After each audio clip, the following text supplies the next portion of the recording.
Bienvenidos a la octava entrega de Tribuna Constitucional. El día de hoy hablaremos del control jurisdiccional del poder. Empezamos ya mismo.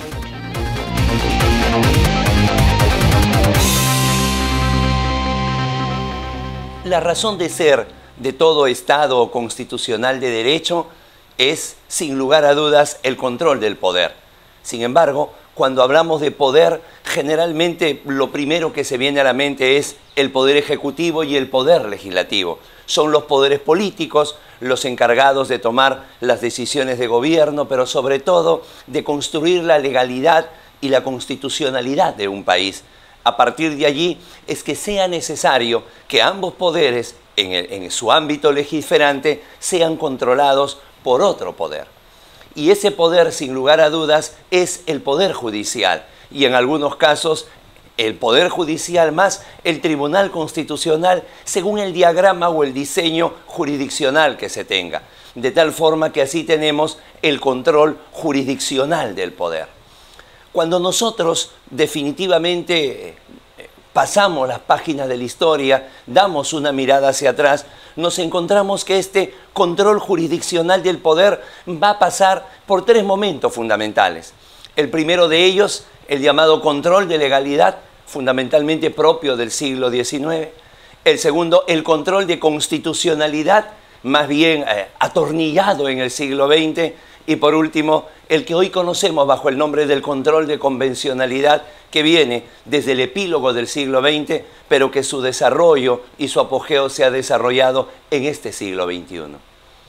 Lo que normalmente se busca, lo que normalmente se pretende dar, es que cada uno de estos controles uno vaya cancelando al otro.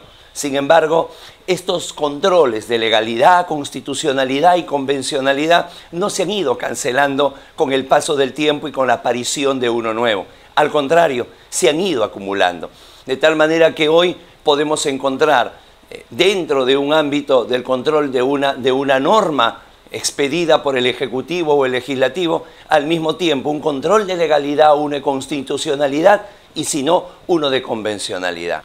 Sin embargo, sentimos que aún no se ha entendido la naturaleza del recurso extraordinario de casación. En algunos sectores todavía lo identifican como si se tratara de un nuevo recurso a apelación o la interposición de una nueva nulidad, y no es así. La diferencia es clara. Mientras el recurso de apelación es abierto, procede por alguna causal de ilegalidad objetiva o de injusticia subjetiva, en el caso de la casación no. Jamás procede por una cuestión subjetiva, jamás procede porque se considere injusta una sentencia, procede exclusivamente por causales objetivas, esto es, una incorrecta aplicación de la norma, una incorrecta interpretación de la norma o una inaplicación de la norma. Por eso disentimos abiertamente con quienes suman a la función de la casación la función diquelógica, es decir, la búsqueda de una decisión justa, porque con esto de alguna manera desnaturalizan el control de estricta legalidad que busca el recurso de casación. En el Perú, las normas inclusive del siglo XXI, como el Código Procesal Penal, siguen recogiendo el recurso de casación. En el Código Procesal Civil del año 92, promulgado el 92 y entrado en vigencia el 93, también se presentó como una gran novedad. El control de la legalidad se sigue dando y es un control, atención, que viene desde aquellos tiempos en que la ley era prácticamente el centro del universo de todo el sistema jurídico. Así también, en el siglo XX se dio lo que el día de hoy conocemos bajo el nombre del control de constitucionalidad. En realidad y en estricto rigor aparece en su versión de control difuso, en su versión de judicial review, en su versión de control judicial, no aparece en el siglo XX, aparece en el siglo XIX en Estados Unidos, y esta ha sido una práctica permanente en el país del norte.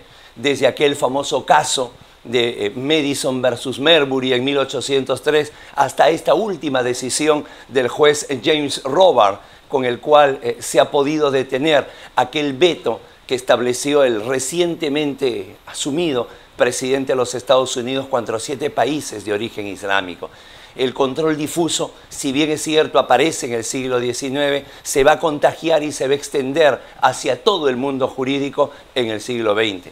Sin embargo, es en el siglo XX en que aparece también la otra forma, el otro modo de control, que es lo que se conoce como control concentrado. Fue Hans Kelsen, constituyente de la Constitución Austriaca de 1920, quien señaló que el control difuso tal y conforme estaba diseñado en los Estados Unidos era imperfecto. ¿Y por qué podía afirmar Kelsen de que ese control era imperfecto? Porque estaba a la suerte de que los jueces pudieran advertir una inconstitucionalidad manifiesta dentro de un caso concreto. Kelsen señalaba que eso no era suficiente, que más bien debía existir un órgano exclusivamente dedicado al control de constitucionalidad y solo a eso. De allí viene la nomenclatura de Tribunal Constitucional. El Perú, un país que jurídicamente está acostumbrado a tomar todas las figuras que sean posibles, se ha instalado un sistema dual o sistema paralelo, aunque estas nomenclaturas muchas veces están todavía en debate. Tenemos el sistema de control difuso a cargo del Poder Judicial, a cargo del Tribunal Constitucional. Por ende, no se ha dicho nada, pero la Constitución reconoce a la jurisdicción arbitral, militar.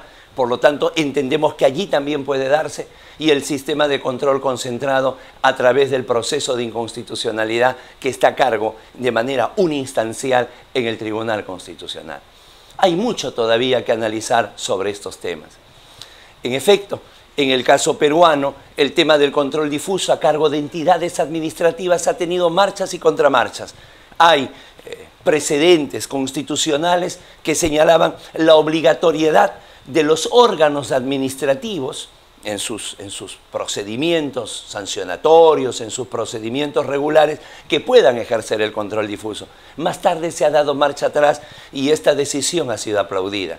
Sin embargo, nos parece que esto no va en el mismo sentido con lo que se ha desarrollado a través de la Corte Interamericana de Derechos Humanos.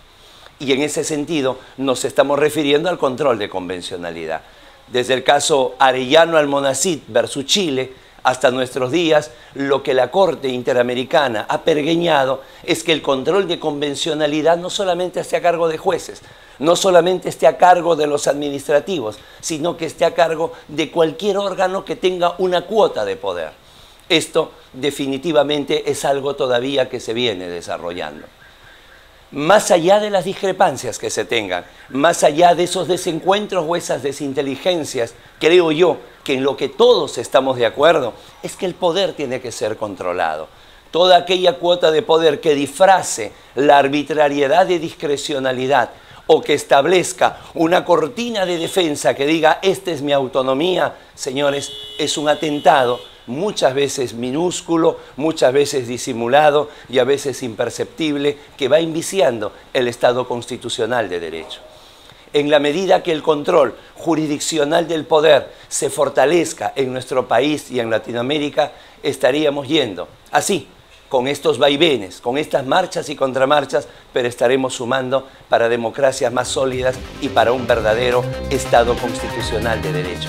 Nos vemos en la siguiente entrega.